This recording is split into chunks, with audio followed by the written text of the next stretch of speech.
GDP rose by 2.7%, more than expected in the fourth quarter of 2013, compared to the same period in 2012. The favorable data surprised analysts too, as there has not been such growth since 2006. Growth for the whole of 2013 was 1.2%, KSH said. Analysts said the economy grew every quarter from the previous quarter last year too. Inflation is still at a record low. In January it was 0%, so prices did not rise since last year. The last time this happened was in March 1970, 44 years ago.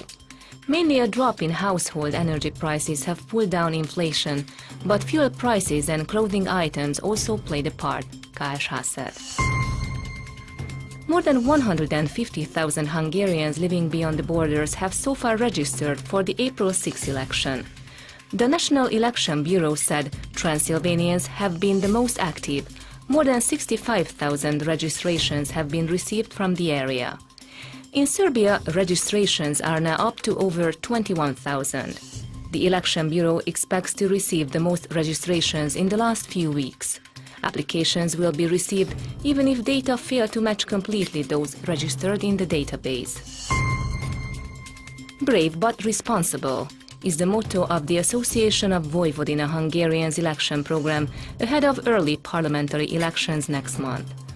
Party leader István Pásztor said the biggest Hungarian party in Vojvodina, VMSZ, is well organized, stable, and has wide-scale support among voters whose interest it represents. He noted that VMSZ had become a parliamentary party 7 years ago, and since then it increased the number of its deputies at each election. The completion of drafting of RMDS's statute on the autonomy of Szeklerland has been delayed for tactical reasons, the leader of RMDS said in Kolozsvár. The draft could be released as it is for a public debate tomorrow, but RMDS wants to wait to see whether or not the Romanian Constitutional Court approves a constitutional amendment, said Hunor Kelemen.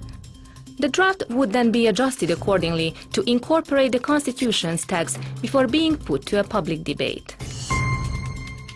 Members of the Foreign Mission Election Office working in Beregszász and Ungvár in Ukraine have taken their oath in Nyíregyháza. They will be helping to organize the general ballot on April 6 in Transcarpathia. Ilona Pálfi, the head of the National Election Office, said more than 200 people have taken the oath worldwide so far, most often through video conferences. The staff from Csíkszereda, Kolozsvár and Szabadka, however, took their oath in the presence of the chair of the National Election Office. In addition to them, 220 people are prepared to travel to foreign mission election offices to chair the work there. The relevant committee of the mayor's office of Marosvásárhely will only partially authorize a demonstration planned to be held for Szekler autonomy. Under the body's proposal, a commemoration planned at the monument of Szekler martyrs would be permitted, but a protest march planned between Postarét and the city's main square would be banned. The final decision is to be taken by the mayor of Marosvásárhely.